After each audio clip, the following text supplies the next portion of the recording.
Hey everyone, today I'm going to show you how to base64 encode binary or file data in Power Automate. Without any further ado, let's get started. First, open your web browser and navigate to make.powerautomate.com. Once you're on the page, log in using your account credentials. This will give you access to all the automation features and tools within Power Automate. After logging in, you'll land on your main dashboard. On the left side of your screen, look for and click on Instant Cloud Flow. This option allows you to create automations that can be triggered manually or automatically based on specific conditions. A new window will appear where you'll need to select Manually Trigger a Flow. This means you'll be able to start the automation whenever you choose.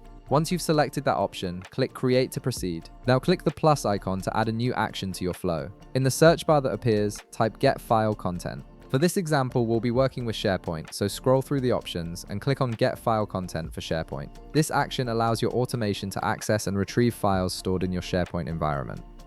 Next, you'll need to input a site address. This is the URL of the SharePoint site where your file is located. Make sure to enter the correct address so the automation can connect to the right location. After that, navigate to the File Identifier field and click on the folder icon. This will open a file browser where you can locate and select the specific file you want to encode. Take a moment to find your file and click on it to confirm your selection. Now click the plus icon again to add another action. In the search bar, type Cloud Immersive Base64. You'll see several results appear, so scroll down carefully until you find Cloud Immersive Base64 encode convert binary or file data to a text string. This is the specific action that will handle the encoding process, so make sure you select the right one and click on it. Once the action is added, click on Advanced Parameters to reveal additional configuration options. From the expanded list, click on Request/Content to encode. This field is where you'll specify what content needs to be encoded.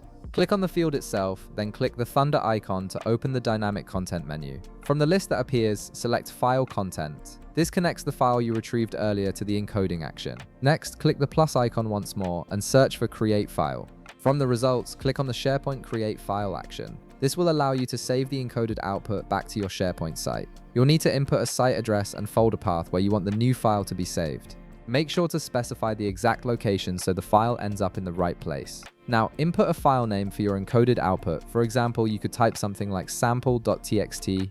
This is the name that will be assigned to your newly created file, so choose something descriptive and easy to identify later. In the File Content field, click the thunder icon again to bring up the dynamic content menu. From the list, select body/base64 text content results. This ensures that the encoded data from the previous step is used as the content for your new file. At this point, your automation is fully configured. Click the Save button to store your flow, and then you can run it to test everything. The automation will retrieve your file, encode it to base64, and save the encoded result back to SharePoint. And that's it. You've successfully set up a Power Automate flow that encodes binary or file data to base64. If this video helped you out, be sure to leave a like, subscribe, and I'll see you in the next one.